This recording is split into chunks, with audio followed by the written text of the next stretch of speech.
শুভ সকাল বন্ধুরা, তোমরা সবাই কেমন আছো? আশা করছি যে যেখান থেকে আমার ব্লগ ভিডিওটা দেখছো সকলে তোমরা ভীষণ ভালো আছো। আমরাও কিন্তু খুব ভালো আছি। বাইরের আশপাশটা দেখতে পাচ্ছ, গুটগুটে অন্ধকার। আমি উঠে পড়েছি, আমার উঠে সমস্ত বাসি কাজ সেরে তারপরেই রান্নাবান্নাটা শুরু করে দিয়েছি। তো যাই হোক, মাম্মাম শোনা এখন ঘুমোচ্ছে। সমস্ত কাজবাজ কিন্তু খুবই আস্তে ধীরে করছিলাম, যাতে আওয়াজে যাতে এদের ঘুম যাতে ডিস্টার্ব না হয়, আর মাম্মাম শোনাও যেন উঠে না পড়ে। তো ঘড়ির কাঁটায় বেজে গেছে এখন 6টা। আর এদিকে দেখো আমার রান্নাবান্না অনেকটাই হওয়ার মধ্যে। এই যে শাকটা আমি সমস্তটা বেছে রেখেছিলাম, তবে আমি শাকটা রাত্রে ধুয়ে রাখি না কোনো দিনই। আর শাক নাকি রাত্রে ধুয়েও রাখতে হয় না। সকালে উঠেই দেখতে পাচ্ছ ওই যে কলপারে চলে আসলাম, শাকটা এখন ধুয়ে নিচ্ছি। আর ওদিকে ওই বাঁধাকপির ঘন্টটা হচ্ছে, এই ফাঁকে আমি শাকটা ধুয়ে নিচ্ছি। আর এইখানে আমাদের কদমের ডালগুলো ছেটে না বেশ ভালোই হয়েছে। কদম গাছটা যখন ভীষণ ঝাপড়া হয়েছিল না, তখন না সকালে উঠে না একটু একটু দিকশিক লাগতো। আর আমি সমস্ত লাইটগুলো জ্বালিয়ে রেখেছি। আর এই যে সব শাকটা এখন বানিয়ে নিচ্ছি। আর আমি রাতেই ওই কী সবজি বানাবো, কী রাত্রে আমি সমস্তটা তোমাদের তো বললামই, বানিয়ে রাখি। বানিয়ে রাখলে কি হয় বলো তো, এই সকালবেলা উঠেই তো ভীষণ তাড়াহুড়া, কী দিয়ে কী করবো। আর সকালে উঠে মানে ভাবারও সময় নেই যে আমি এটা দিয়ে এটা করব। ভীষণ তাড়াহুড়ো শুরু হয়ে যায় সকালটা উঠেই। জানালাটা খুলে দিলাম, আর দেখো এখনও কিন্তু ভোরের আলো ঠিকঠাক মতো ফোটেনি। আমার বাঁধাকপিটা হয়ে গেছে, আর ভাতটা উপর দিয়ে দিয়েছি। তো আর বাঁধাকপিটা নামিয়ে নিচ্ছি।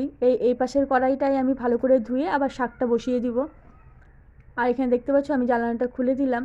আর দেখো বাইরের দিকটা কিন্তু এখনও কিন্তু অন্ধকার অন্ধকার। তারও আমি তোমাদের দেখাচ্ছি একটু বাইরেরটা। এই দেখো, তবে আমি লাইটগুলো না সব অফ করে দিলাম, কারণ ভোরের আলো যেহেতু ফোটা শুরু হয়ে গেছে, শুধু রান্নাঘরটাই জ্বালানো আছে, বাকি লাইটগুলো আমি অফ করে দিয়েছি। তারপরে তো এই যে আটাটা মেখে নিচ্ছি। আমি কিন্তু সব কাজ রাতে রেডি করে রাখলেও আমি এই ছেলের টিফিনের জন্য যাই দিই, পরোটা লুচি যেটাই বলো না কেন, আমি কিন্তু আটাটা কোনো দিনও রাতে মেখে রাখি না, কারণ আটা রাতে মেখে রাখা ভালো না। আমি সকালে উঠেই ছেলের টিফিনগুলো এগুলো রেডি করে দেওয়ার চেষ্টা করি। আর তোমরা তো দেখতেই পাও সমস্ত কিছু কিন্তু আমি একা হাতে করি। বরের টিফিন থেকে, ছেলের টিফিন থেকে, ছেলেকে রেডি করা, খাওয়ানো। তো আমি এই সবটা করি কীভাবে বলো তো, এই যে রাতে কিছু আগিয়ে রাখি, আর সকালে উঠে আমি অনেক সকালে উঠে তাড়াতাড়ি করে করি। তার জন্য কিন্তু আমি এই টাইম টু টাইম সমস্ত কিছু পরিপাটি করে দিতে পারি এদেরকে। আর দেখো আমার পরোটা ভাজা হয়ে গেছে, সমস্ত রান্নাবান্নাও অনেকটা হওয়ার মধ্যে। ডাল সম্বাদ দেওয়া বাকি ছিল, ডালটাও এই দেখো সম্বাদ দেওয়া হয়ে গেছে। আর লঙ্কা দেখে বুঝতেই পারছো আমরা কিন্তু ঝালটা বেশিই খাই। তবে আমি একটু ডালে ঝালটা কম পছন্দ করি। তোমাদের দাদাভাই ডালে একটু ঝাল না হলে ওর নাকি ডালটা ভালো লাগে না। আর এই দেখো কী কী রান্না করেছি, তোমাদের সবটাই দেখালাম। দাদাভাই রেডি হয়ে গেছে, চলো খাবারটা ওই যে ঝুলিয়ে দিই। হয়ে গেছে সবটা, এখন বের হবে আজকে। তোমাদের দাদাভাইয়ের জানো তো সকালে কালেকশন আছে একজন, সুগারের পিপি নেওয়ার আছে, তো সেই কারণে একটু সকাল সকালে বেরোচ্ছে। আর যখনই কোনো সুগারের পেশেন্টের পিপি নেওয়ার থাকে তখনই একটু সকাল সকালই যাওয়ার চেষ্টা করে সবসময়, যেহেতু খালি পেটে সেটা করে। আর এই যে ছেলে উঠে পড়েছে, আর মাম্মাম শোনা জানো তো সকালে উঠেছিল একবার, তো আবার ঘুমিয়ে পড়েছে। বেশ ভালোই হলো, এরকমটা ঘুমালে কিন্তু সকালে বেশ ভালোই হয়। খুব আস্তে ধীরে কিন্তু আমি কাজগুলো করে নিতে পারি।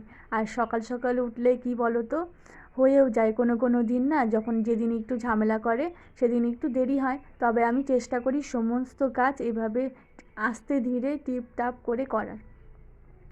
আর তোমাদের দাদাভাই এখানে দেখাচ্ছিল একটা পেয়ারা, জানো তো অনেকটা বড় হয়েছে। তো আমি বলছিলাম দাঁড়াও আমি পেড়ে দিচ্ছি। পেয়ারাটা পেড়ে দিলাম। ওই দেখো অনেক বড় ছিল কিন্তু পেয়ারাটা, আরও আছে কতগুলো ছোট ছোট আছে ওগুলো। তো আমি না এখন, আগে না মানুষের বাড়ির কথাই না বলে না ঠিকই, মানুষের বাড়ির জিনিস খেতে ভীষণ মিষ্টি লাগে। আগে যখন মানুষের বাড়ি ছিল তখন খেতে পারতাম তখন, আর এখন নিজের বাড়িতে কতগুলো গাছ আমার পেয়ারার, এখন খেতেই পারি না, খেলেই দাঁত ব্যথা করে ভীষণ। তো যাই হোক, বলে না যখন তোমার অর্ডার হবে তখন তুমি জিনিসটা, বেশি টাকা পয়সা হলেও না ওরকমটাই কিন্তু হয়।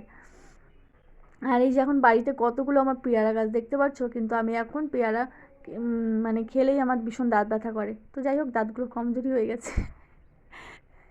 আর এদিকে আমি এই যে কাছাকাছি করে নিলাম, কাছাকাছি করে এখন সমস্ত কিছু মেলে দিচ্ছি। এগুলো কিছু ওই যে সরস্বতী পুজোর দিন যেগুলো জামাকাপড় পরেছিল সেই জামাকাপড়গুলো হালকা নোংরা ছিল।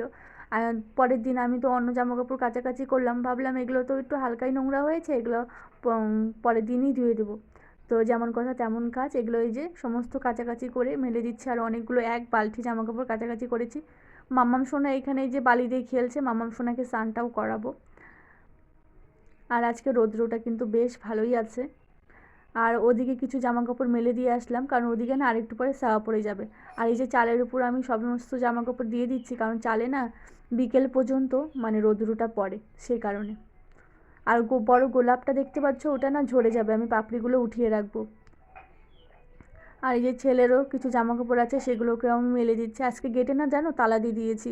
কি বলো তো, তালা না দিলেও হয় না।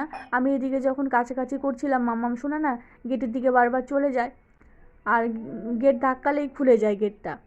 তো সেই কারণে আজকে গেটে তালা দিয়েই সমস্ত কাজবাজ করে নিলাম। আর কি বলো তো, গেটে হুট করে কেউ ঢুকে পড়লেও না বোঝাও যায় না, মানে কল চালিয়ে সমস্ত কাজবাজ করলে বোঝাও যায় না। আর আমাদের তো তোমরা দেখতেই পাও, ডাইরেক্ট কোনো আমাদের ট্যাঙ্কি নেই যে, সেই জন্য কিন্তু ডাইরেক্ট মানে আরও কমানো বাড়ানোর কোনো সিস্টেমই নেই। মাম্মাম সোনাকে স্নান করালাম, কিন্তু ওকে দেখেই মনেই হচ্ছে না যে আমি স্নান করিয়েছি। আমি আবার বললাম লাগিয়ে দিচ্ছি কিন্তু, তো ওটা দেখে একটু আবার দূরে চলে গেল। এত জল ঘাটে মানে কি বলবো, তোমরা বিশ্বাস করবে না। আমি এই যে তুলসী মঞ্চটা লেপে নিচ্ছি, এটা তো প্রতিদিনেরই কাজ বলতে পারো। আর ওই যে সমস্ত জামাকাপড় দেখতে পাচ্ছ, আমি বেড়াই টিনের মেলে দিয়েছি কিন্তু। আর মেয়ে দেখো বলেছি তো, ও কিন্তু দূরে আছে কিন্তু। আর দেখো ওই যে আবার গুটি গুটি পায়ে সামনে আসবে। তো এরকমটাই করে, আমি যখন জলের কাজ কোনো কিছু করি তখন এমনটাই করে। কি তার জন্য আমি কি করি বলো তো, ওই চেয়ারে একটু বেঁধে রেখেই জলের কাজগুলো করি। তবে বেশি সময় না, এখন বসে থাকতে চায় না।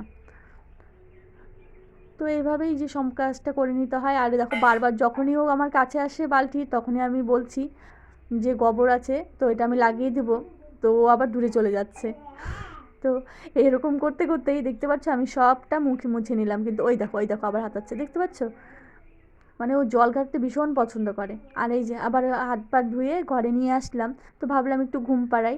কে ঘুমাবে বলো, এখনও আমি আর এই ঘুম পাইয়ে যাচ্ছে, কিন্তু ও আর ওর ঘুম পাচ্ছে না। টিভিতে গান দিলাম, তো এই যে নাচ করছে আবার।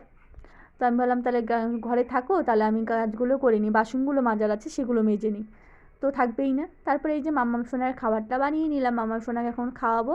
খাইয়ে ও যদি ঘরে থাকে তো থাকবে, না হলে আমি বাসনগুলো মেজে নেব। তো এই যে ঘরে টিভি চালিয়ে গান দিলাম, থাকলো না।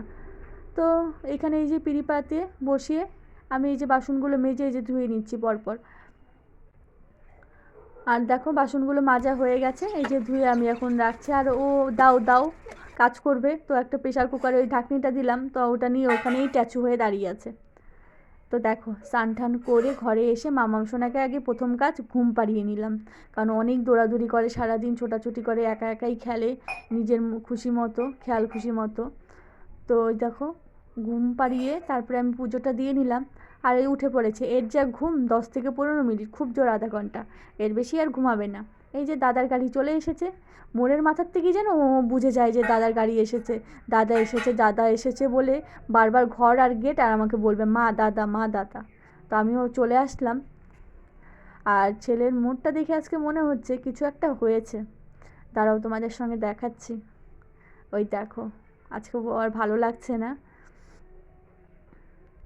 তো এসেই না জানো ছেলে আজকে খায়নি, তো পরে ভালো লাগছিল, পরে একটু খেলো। আর রাতে আজকে তোমাদের দাদাভাইকে আমিই বললাম আজকে রুটি খাবো, ভাত খাবো না। আর ছেলেকে এখানে দিয়ে দিলাম। আর ছেলে এই যে এইমাত্র আজকে পড়ে আসলো, তার জন্য দেখতে পারলে আজকে কিন্তু দেরি হয়ে গেছে। ছেলে খাওয়া দাওয়া করে ঘুমালো, মাম্মাম সোনাকে আমিও ঘুম পাড়ালাম, ঘুম পাড়িয়ে এই দেখো আমিও খেতে বসে গেছি। আর তোমাদের দাদাভাই আজকে মিষ্টি এনেছিল। আর এখানে দুধ, আমি না দুধটা নিলাম না, তবে তোমাদের দাদাভাই আমাকে বারবার জোর করছে, তারও দেখাচ্ছি, আমাকে বলছে নাও নাও নাও একটু নাও। ওই দেখো আমি না না বলছিলাম, না নিতেই হবে। তো বন্ধুরা আজকের ভিডিওটা আমি এখানেই শেষ করবো। বাই, সবাই ভালো থেকো, সুস্থ থেকো।